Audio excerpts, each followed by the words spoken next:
Dear friends, I've been seeing a number of concerned messages from students on chat groups about what academic integrity means. You find serious threats about possible expulsion when found guilty of plagiarism, and you hear about computer programs such as Turnitin that could be used to check your writing, and I understand that it creates a certain level of anxiety. I don't want to talk to you about avoiding plagiarism. I think if we start there, then we are already in trouble. I want to respond to these concerns by saying something about how we engage with the ideas of other people, and more specifically about why we reference. So I'm not concerned about the technicalities of how you reference. I'm not talking about footnotes and in-text references, about exactly where to put full stops in your bibliography, but I'm talking about the principles, or I would say the values, behind references in academic work. In my mind, we reference for two reasons. One, to give credit where credit is due, and two, to help in creating the links in a huge tree of knowledge. Let me explain. There is no need in academic writing to hide the fact that you borrowed ideas from others. That is what we do.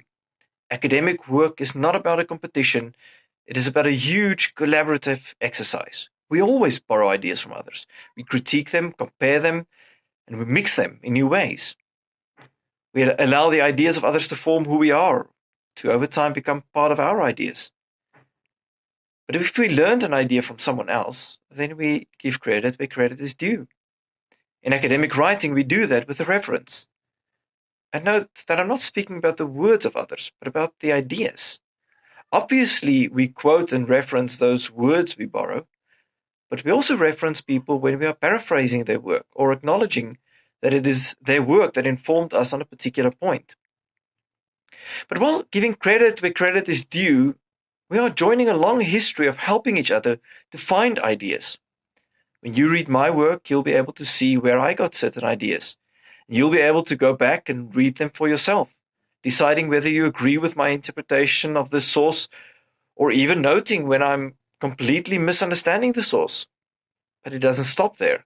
You'll be able to see the references in those sources and see where they are borrowing their ideas, how they were drawing them together or critiquing them.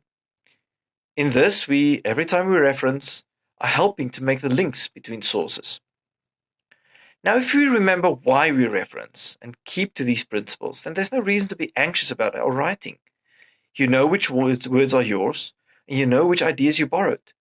You have nothing to hide.